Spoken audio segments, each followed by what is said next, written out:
Hey, salut à toi et bienvenue dans la cuisine de Clément. Aujourd'hui, on va faire une recette qui est hyper simple, hyper rapide. On ne peut pas faire plus rapide. On va faire du granola maison. Ça permet d'anticiper son petit déjeuner ou sa pause goûter. Ça peut se conserver entre 3 et 4 jours dans un bocal hermétique. Je vais te montrer tout de suite comment on va faire.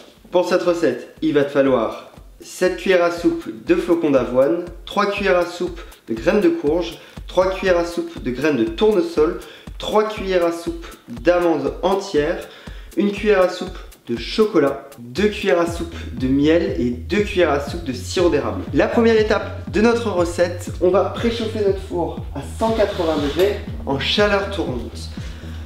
Ensuite, deuxième étape, je prends mes flocons d'avoine. Vous verrez, en fait, c'est hyper simple.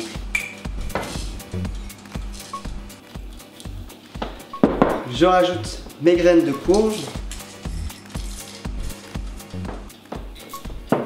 mes graines de tournesol,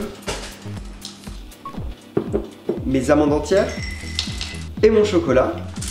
Pour ceux qui se demandent où j'ai pu trouver toutes ces graines, en fait c'est un magasin à Metz qui s'appelle Day by Day. Je sais que c'est une chaîne et que on peut en trouver un peu partout dans n'importe quelle ville. Donc je sais que c'est une solution facile, économique, parce qu'en fait c'est du libre service. Je ramène à chaque fois les pots, je les remplis.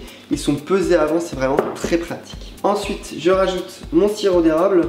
J'allais dire pour le côté un peu sucré, mais on va rajouter du miel en plus. Et là, je vais bien mélanger pour avoir une espèce de pâte assez homogène. Une fois que j'ai une pâte homogène, j'ai préparé une plaque avec du papier sulfurisé. Et là, je vais répartir mon mélange. C'est vrai qu'ici le moule est un peu trop grand pour la quantité, donc je vais juste en faire une couche en fait d'environ 1 cm d'épaisseur.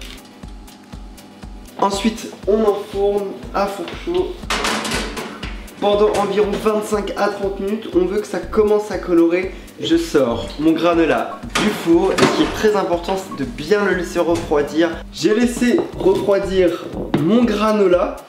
Donc là, dernière étape, donc moi pour le conserver, je le mets en pot. Je vais tout simplement en faire des espèces de goûts assez gros qu'on peut le déguster tout simplement le matin. Du granola en fait. Je vais les mettre directement dans mon pot. Voilà, c'est prêt. La recette est terminée, je vais pouvoir déguster et j'avoue que c'est le meilleur passage. Merci à tous d'avoir suivi cette recette de la cuisine de Clément. Tu peux liker si ça t'a plu, tu peux même t'abonner. Mon Twitter, mon Instagram et mon Facebook, c'est dans la barre d'infos comme la recette. Très bonne journée et à la semaine prochaine.